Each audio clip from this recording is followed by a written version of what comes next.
Selamat pagi Bapak Ibu semua, teman-teman semua.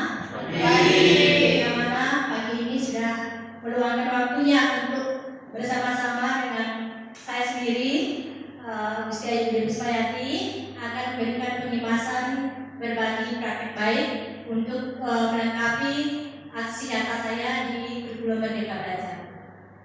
Baik, untuk hari ini saya akan menyampaikan pengemasan mengenai modul pertama dari aksi nyatanya. Baik, untuk yang pertama itu saya akan adakan sedikit pertanyaan ya untuk membangkitkan semangat Bapak Ibu semua.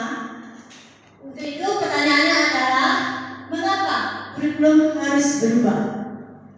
Kira-kira Bapak Ibu sudah mengetahui?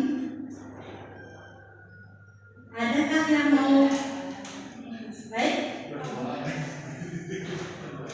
Baik, doanya ya. Baik, dari Pak Budi dulu.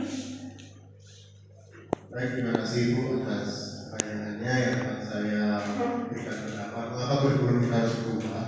Kurikulum itu setiap tahun mengalami perubahan dikarenakan pertama itu perkembangan zaman, yang kedua tuntutan yang harus dicapai oleh masing-masing peserta didik, karena setiap peserta didik memiliki masanya masing-masing. Kemudian kurikulum itu adalah kurikulum disebut juga adalah live document, jadi dapat berubah sewaktu. Terima kasih. Baik, selanjutnya pada Bu Dayu.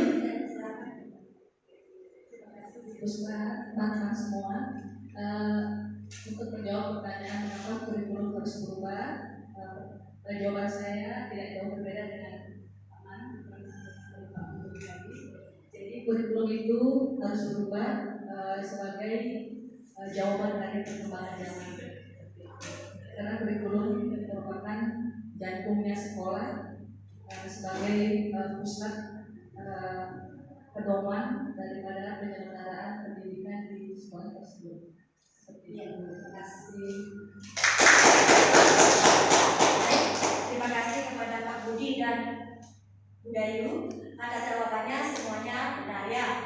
Intinya kurikulum itu memang harus berubah mengikuti perkembangan zaman ya.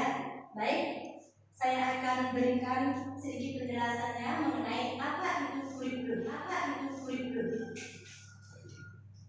Menurut Undang-Undang Sindiknas Nomor 20 Tahun 2023, kurikulum adalah seperangkat rencana dan pengaturan mengenai tujuan, isi, dan bahan pelajaran serta cara yang digunakan sebagai pedoman penyelenggaraan kegiatan pembelajaran untuk mencapai tujuan pendidikan tertentu. Jadi, kurikulum itu sangat penting sekali dalam pendidikan. Selanjutnya, komponen kurikulum yang pertama ada tujuan, kemudian ada konten, kemudian ada metode dan cara kita menyampaikan pendidikan atau pembelajaran pada peserta didik, kemudian ada evaluasi. Ini yang sangat penting untuk membuat asesmen sekolah. Kemudian selanjutnya ada peran dan fungsi kurikulum. Apa sih fungsi dan peran kurikulum?